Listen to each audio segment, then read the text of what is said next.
Thomas Hartford stood in his study on a quiet Sunday afternoon, sorting through shelves lined with books that once belonged to his late wife, Margaret.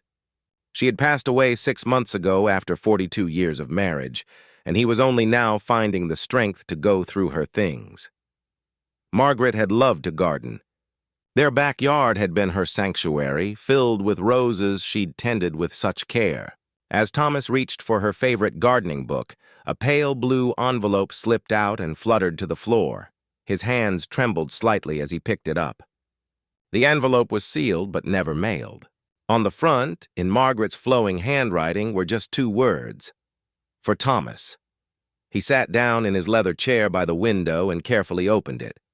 Inside was a letter dated 3 years earlier. "My dearest Thomas," it began. "If you're reading this, I'm no longer with you. There's something I need to tell you, something I should have shared long ago, but I was afraid. Afraid you might think less of me. Afraid it might change how you saw our life together. 28 years ago, when we were struggling to have children, I went through a very dark time. You were working so hard at the company, and I felt so alone in my grief. One afternoon, I was at the park, and I met a young woman named Claire. She was pregnant and looked so lost, sitting on a bench and crying. We talked for hours. She was only 19, unmarried, and terrified. Her family had turned their backs on her. She had nowhere to go. Thomas, I helped her.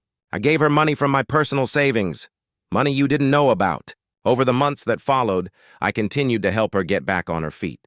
She had her baby, a beautiful little girl. I held that child once, and Thomas, it broke my heart all over again, knowing we might never have that joy ourselves. But I also felt something beautiful in helping Claire. I lost touch with her after a few years, but I've often wondered about them, especially about that little girl. Her name was Sophie. If you have it in your heart, I hope you might try to find them to make sure they're all right." Claire's full name was Claire Bennett. She was living in Riverside back then.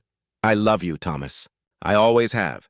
I hope you can understand why I did this and why I never told you. Forever yours, Margaret. Thomas sat very still, the letter resting in his lap. Outside the window, Margaret's roses swayed gently in the breeze. He felt no anger, only a deep tenderness for the woman he'd loved, and a curiosity about this Claire and her daughter. The next morning, Thomas made some calls. It took a week of searching, but finally, he found her. Claire Bennett was living in a small rental house on the edge of town, working 2 jobs to support herself and her daughter. On a warm Thursday afternoon, Thomas drove to the address he'd been given. The house was modest but well kept, with flowers in window boxes that reminded him of Margaret's garden. A young woman in her late 20s was in the front yard, helping a little blonde girl, perhaps 3 or 4 years old, water the plants with a bright green watering can. Thomas parked his car and walked slowly up the path. The young woman looked up. She had kind eyes and light blonde hair pulled back in a simple style. She wore a pale blue dress, practical but lovely. "Can I help you?" she asked, standing up and instinctively moving closer to the little girl. "Are you Sophie?" Thomas asked gently. "Sophie Bennett?" The woman's eyes widened slightly. "Yes, I am. Who are you?" Thomas took a breath. "My name is Thomas Hartford. I knew your mother many years ago. Or rather, my wife did. Margaret Hartford." Sophie's expression changed immediately. Her eyes filled with tears. "Mrs. Hartford? The lady from the park?" "Yes," Thomas said softly. Sophie put a hand to her heart. "My mother spoke of her often. She said Mrs. Hartford saved our lives. She passed away 5 years ago. I always wanted to find Mrs. Hartford to thank her, but I didn't know how. May I?" Thomas gestured toward the porch. "May we talk?" They sat together on the porch steps while the little girl continued watering flowers nearby. Thomas explained about finding the letter, about Margaret's passing. Sophie told him about her mother's life, how she'd worked hard, raised Sophie alone, and how they'd always been grateful for Margaret's kindness during that desperate time. "This is my daughter." "Emma," Sophie said, watching the child with such love in her eyes. "I'm raising her alone too, just like my mother raised me. Her father left when I told him I was pregnant. Some patterns repeat, I suppose." Thomas watched little Emma carefully filling her watering can from a bucket, her tongue poking out in concentration. "She looked so much like Margaret's roses, fresh and full of innocent joy." "What do you do, Sophie?" Thomas asked. I work at the diner downtown during the day, and I clean offices 3 nights a week. My neighbor watches Emma when I work nights. It's hard, but we manage. Thomas was quiet for a moment, thinking. My wife left me a gift by writing that letter, he said finally. She showed me that kindness creates ripples we can't always see. I'd like to honor that if you'll let me. Sophie looked at him with cautious hope. What do you mean? I run a company, Sophie.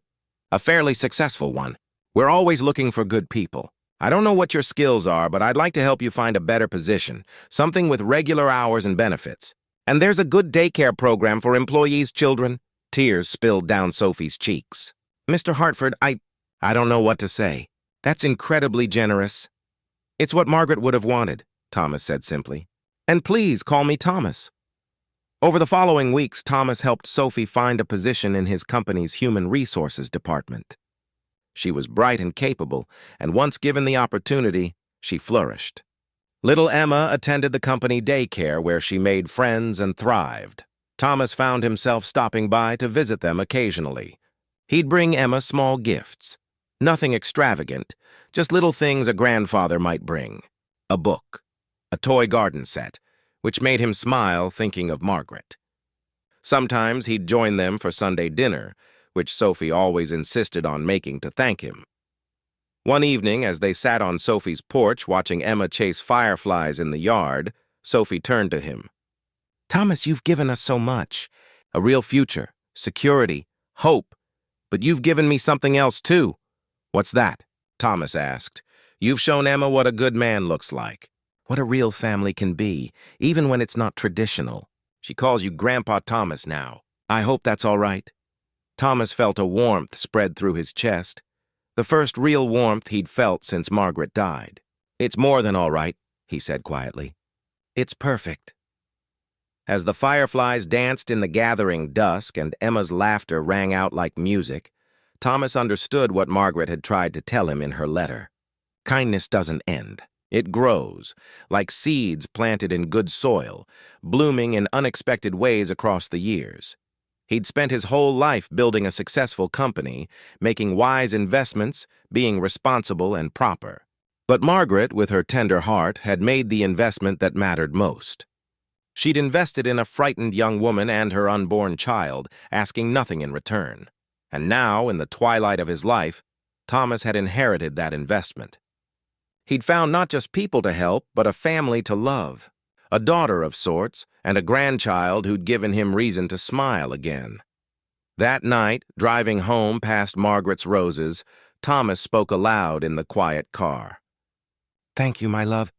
Thank you for the letter. Thank you for showing me that our legacy isn't what we leave behind in bank accounts, but in the lives we touch, the kindness we show, and the connections we make. The roses seemed to glow in his headlights, full and beautiful, just as Margaret had nurtured them, just as she'd nurtured Claire all those years ago, just as Thomas would now nurture Sophie and Emma. Some gardens, he realized, we never see grow. We plant the seeds, we water them with kindness, and then we're gone. But the flowers bloom anyway, touched by hands we'll never hold, bringing beauty to lives we'll never know.